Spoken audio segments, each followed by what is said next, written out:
चूंकि कहाँ कौवा कहाँ शाहीन, कौवे का शाहीन से क्या मुकाबला। बस शाहीन जो है वो अपने ताज की कीमत लगा के लौट आया। आपने देखा मेरे बहुत बड़े मोहसिन हजरत अल्लामा अलहाज दिलकश राठी साहब मेरी जिंदगी की जो दीवार खड़ी है उसमें जितनी ईंटें लगी हुई है सब हजरत अल्लामा अलहाज दिलकश राठी साहब। चूंकि मैं नमक हराम नहीं हूं, मैं नमक हराम नहीं हूं कि अपने मोहसिन के एहसान को फरामोश कर सकूं। वो शख्स बज़ाहिर, मैंने भी बहुत सारे लोगों को मोटरसाइकिल से 4 व्हीलर पे चढ़ाया अल्हम्दुलिल्लाह। मैं साहिब हिसाब हूं, तफसीर में नहीं जाना है। आप एक है कौवा, एक है शाहीन। कौवा जो है वो शाहीन पर बैठकर अपने चोंच से उसको मारता है, तो शाहीन जो है वो दाएं बाएं हाथ नहीं फैलाता, कौवा को कुछ नहीं बोलता है, उड़ने लगता है।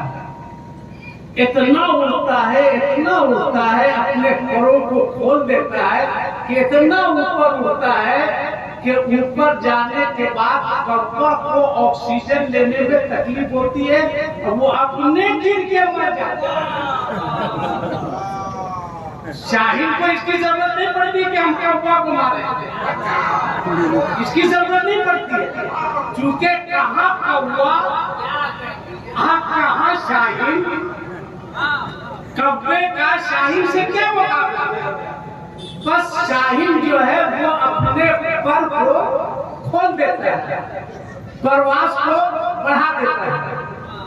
बस एक बात मैं आपसे कहूंगा कि हजरात, बराबर मैं कहता हूँ अलाउद्दीन भाई जैसे भी है माशाअल्लाह।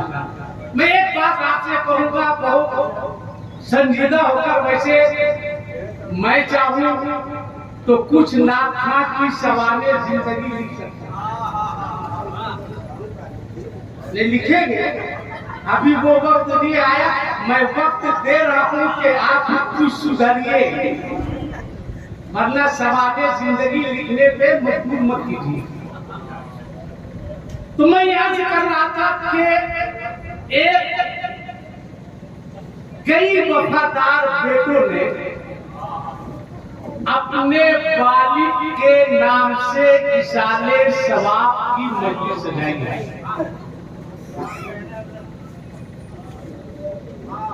अल्लाह ताला हर बेटे को, अल्लाह ताला हर बाप को ऐसी औलाद के वालिद के जाने के बाद अपने वालिद के नाम से इशाले सवाब करवाता है। और एक बात आज याद रखिएगा कि इंसान अपनी दौलत से कभी आला नहीं होता। कहीं लिख लीजिए, अपनी दौलत से बड़ा नहीं होता है। इंसान अगर बड़ा होता है तो अपने अखलाक से बड़ा होता है और अपने किरदार। आप भी अपना अखलाक अच्छा कीजिए, अच्छा कीजिए, अखलाक अच्छा कीजिए, किरदार अच्छा कीजिए। इसलिए कि हमारा मजहब इस्लाम नफरत से नहीं फैलाया, ये मोहब्बत से फैला है, ये अखलाक से फैला है। दुश्मन के पास भी आप अपना अखलाक पेश कीजिए। गलती एक फर्क है और रिश्ता एक पूरी किताब है। तो एक फर्क के लिए पूरी किताब को जाए, एक फर्क के लिए पूरी किताब शायद मत कीजिए। तो मैं कह रहा था आप अपना अखलाक कीजिए। अब जो शख्स अपने बाप के पास, अपनी माँ के पास अखलाक नहीं पेश कर सकता है, वो दूसरों के पास अपना अखलाक क्या पेश कर सकता है? अगर माँ जिंदा है, बाप जिंदा है, माँ और बाप दोनों बहुत बड़ी नेमत का नाम है। कुछ नहीं, अगर बूढ़ा बाप घर में है, बूढ़ी माँ घर में है, उसकी दुआ ही आपकी जिंदगी की कामयाबी की जमानत है। बस एक बात 2 से 3 मिनट में सुनिए। अब्दुल जलील साहब, मंसूर साहब, मंसूर उनके भाई है और एक और भाई देखिए कहां गया? 3 भाई हैं, 3 भाई ना से साहब, 3 भाई है ना? अरे हम जान ले फिर भी आपसे तारीफ कर रहे हैं। हाँ मंसूर है, हम नाम जान रहे थे मगर हम देख रहे थे इसमें कौन कौन मंसूर को जानता। मैं तो जान ही रहा था। आप तीनों भाई इतना बड़ा मजमा है ताकि लोग गवाह बन जाए। और हमारे सदस्य साथ में देखिए लाइव मशीन के आफ्ताब साहब, तीनों भाई ये तय कर लीजिए कि जब तक मेरी माँ दुनिया में जिंदा है, हम उसके आंख में कभी आंसू नहीं आने।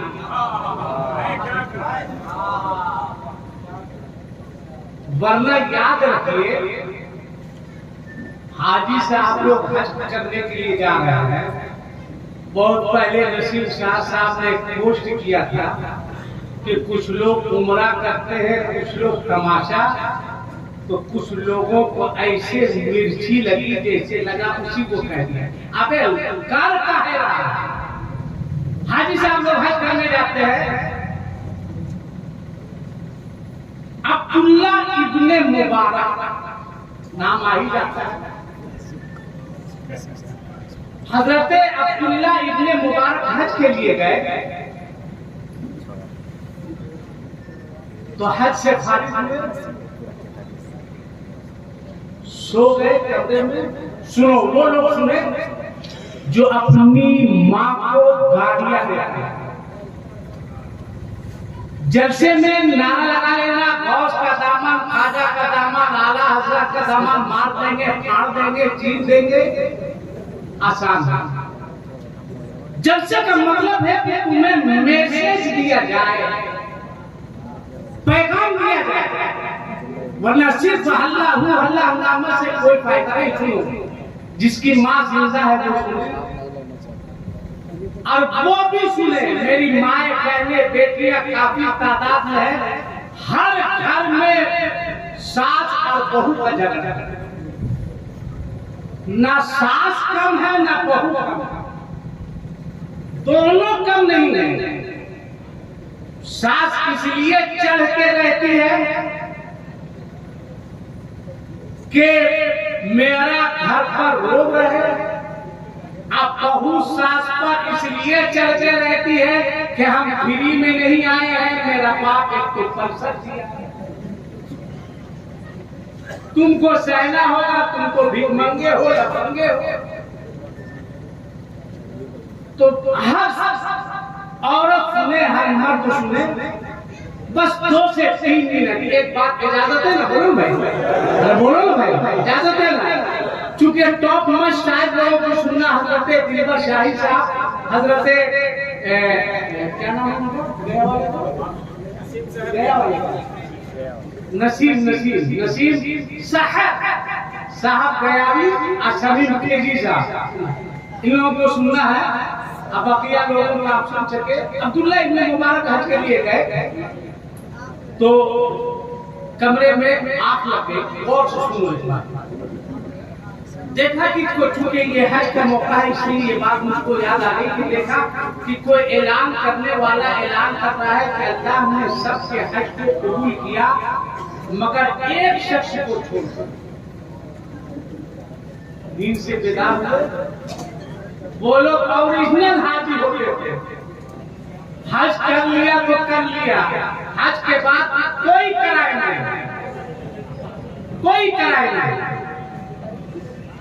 गए खिलाफे काबा को पकड़ा, रोने लगा।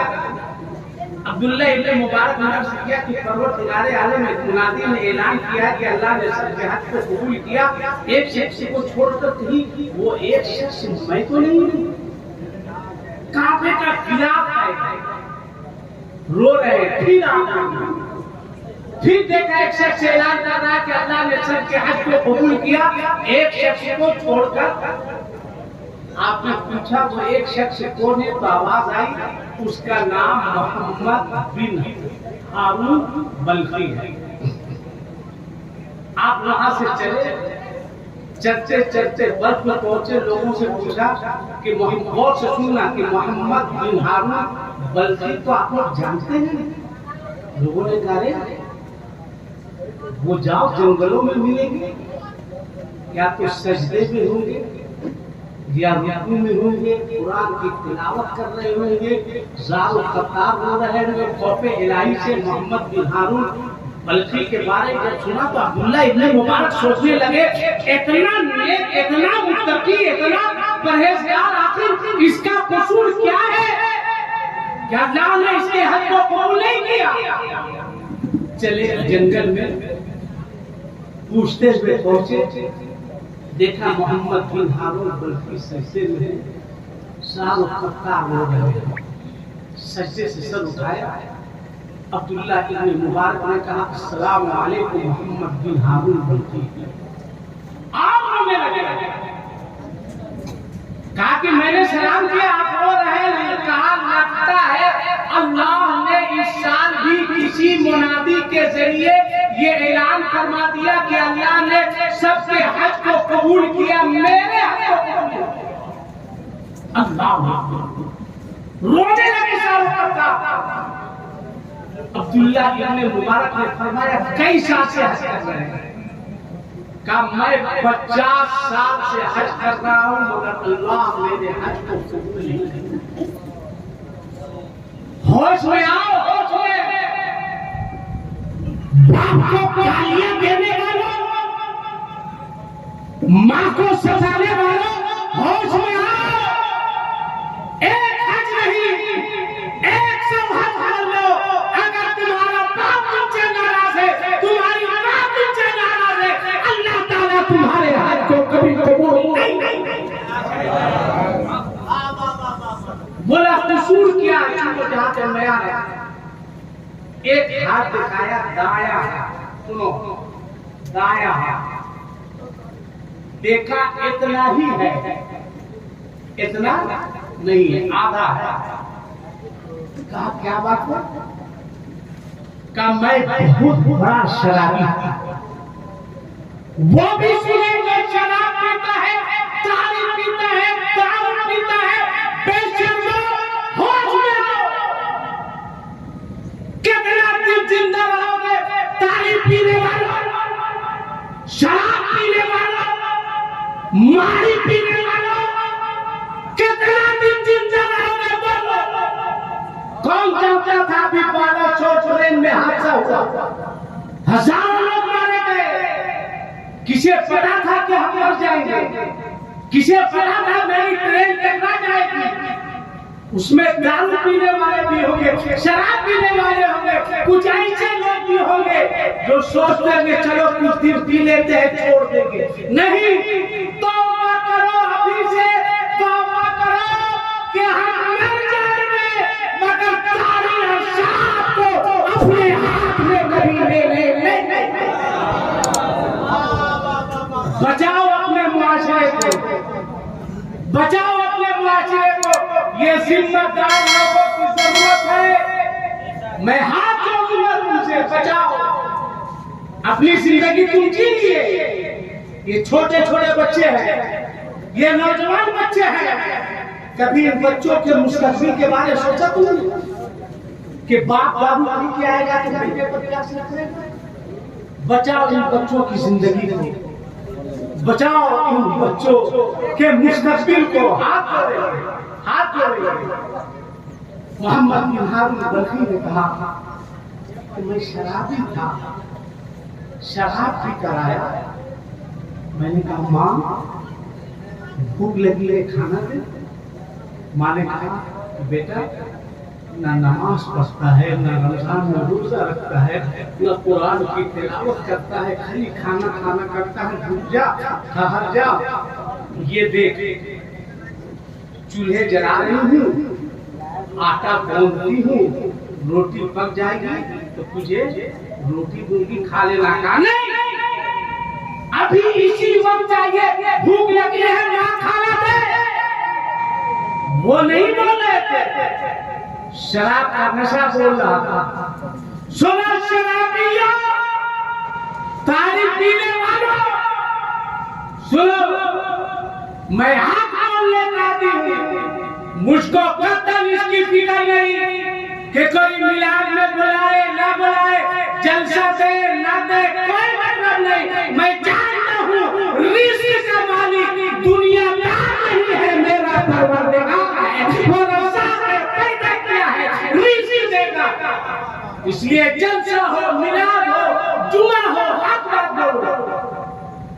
शराब के नशे में था, आपने फरमाया मेरे अपनी माँ को दाएं हाथ से आग में गिरी, जल गई, मौत हो गई, मर गई। जब होश आया तो मैंने बाएं हाथ में कुल्हाड़ी लेकर दाएं हाथ को काट दिया। अब 50 साल से हाथ इस तरह करके मैं हज भी करता हूँ, नमाज भी पढ़ रहा हूँ, कुरान भी पढ़ रहा हूँ, मगर सिर्फ मैंने माँ को धकेला था, इसलिए अल्लाह मेरी इबादत को कबूल नहीं फरमाया। इसलिए 40वें की महफिल है। जो लोग भी अपने बाप की शान में गुस्ताखी किए हैं, पहले फुर्सत से बाप से माफी मांगे, माँ को सताया है माँ से माफी मांगे। शराब, जुआ, गाड़ी, ये सबसे बचिए। आप देख नहीं रहे हैं, हमें खुद मिटाने की कोशिश की जा रही है, हमें मिटाने की कोशिश की जा रही है, हमारे बच्चों को जाहिल रखने की कोशिश की जा रही है। उसका ताउन कर रहे हैं। लिहाजा आज अब्दुल जलील साहब के वालिद साहब गए, हम जाएंगे तो स्वाब जाइएगा, तो स्वाब जाइएगा, सबको जाना है। लिहाजा हर वक्त दिल से तौबा कीजिए। और आखिरी बात, कल नहीं परसों कुर्बानी है, परसों कुर्बानी है। खुदारा अल्लाह के वास्ते कुर्बानी के जानवर को ज़बह करके कभी उसकी तस्वीर मत लीजिए, मत लीजिएगा, शेयर मत कीजिएगा, वरना आप खुद माहौल को खराब करेंगे। आप यहाँ आबादी में हैं, आप अपने बारे में मत सोचिए, दूसरों के बारे में कभी सोचिए। किसने कहा कि जानवर ज़बह कीजिए, फोटो शेयर कीजिए? नहीं, आप कुर्बानी कीजिए। इन्ना सलाती व नुसुकी व महयाया व ममाती, आप अल्लाह की रज़ा के लिए कुर्बानी कीजिए, कुर्बानी कीजिए। आप कोशिश कीजिए कि आप उसके खून को रोड पर बहने मत दीजिए, ताकि किसी को तकलीफ या शिकायत का मौका आपसे नहीं मिले। कुर्बानी का गोश्त तबर्रुक एहतियात से बांटिए, पुरअमन माहौल में पर्व त्योहार गुजारिए। मैं मुबारकबाद देता हूँ। अब बिला ताखीर मैक पर शायर इस्लाम हजरत शमीम रजा फैजी साहब एक मर्तबा कमरुद्दीन खड़ा होकर नारा लगा, अरे आप ही तो मेरा दोस्त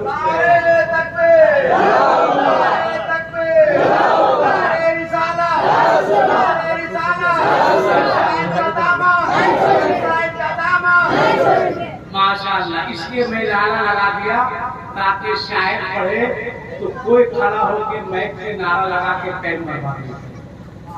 जब कमरुद्दीन इधर से लगा सकता है तो क्या कुर्बान उधर से नारा नहीं लगा सकता है? उसको नारा उड़ा याद है कि नहीं? याद है? कुर्बान नारा याद है? याद है तो खड़ा होकर लगाओ।